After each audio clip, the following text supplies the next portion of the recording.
Is Melissa Rice, and this is my new student dialogue video blog. I attended the student dialogue on the power of privilege on September 17th. We talked about a number of different things. We spoke of the difference between debate, discussion, and dialogue. Then we spoke of our salient social identity, which is a part of you that you feel identifies you strongly. I wouldn't say that we achieved true dialogue because many people were afraid to give their opinions. The different things that make us who we are obviously are very diverse, and obviously that could cause conflict. There were some people obviously that were very active participants.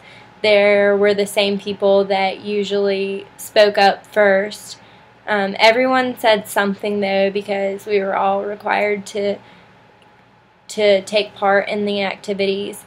There were definitely some reserved voices who only spoke when required to speak, but my part in this student dialogue was probably more on the reserved side.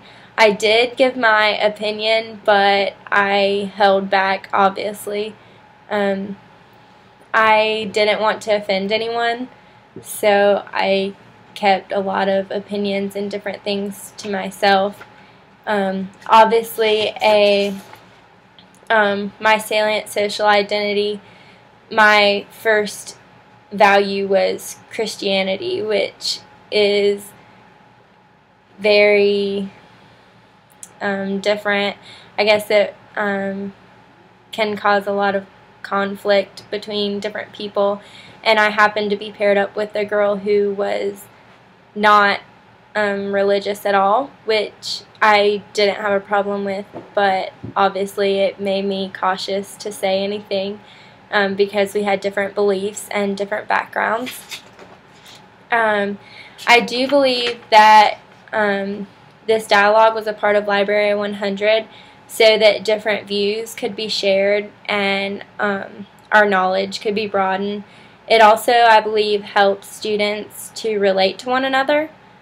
I definitely enjoyed hearing different views of people. However, I felt like I shouldn't say much because I didn't want to offend anyone, and I really like to avoid conflict.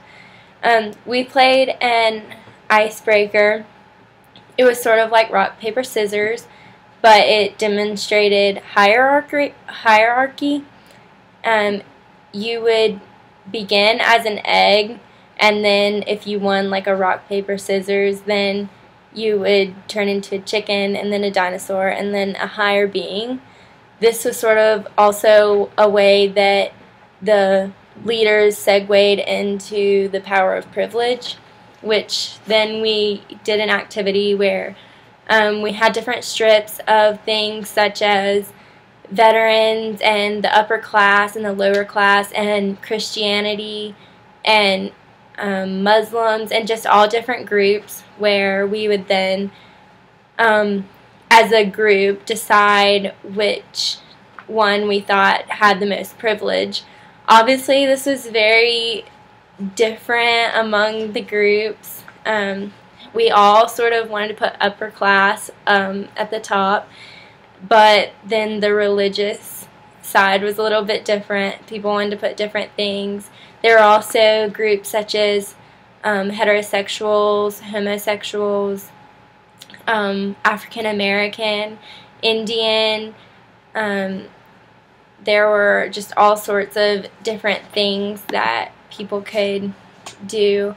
So there's a little bit of diversity among the groups, but I would say the most common thing at the top that had the most privilege was definitely upper class and college educated. But obviously that's a good thing because we're all on our way to do that.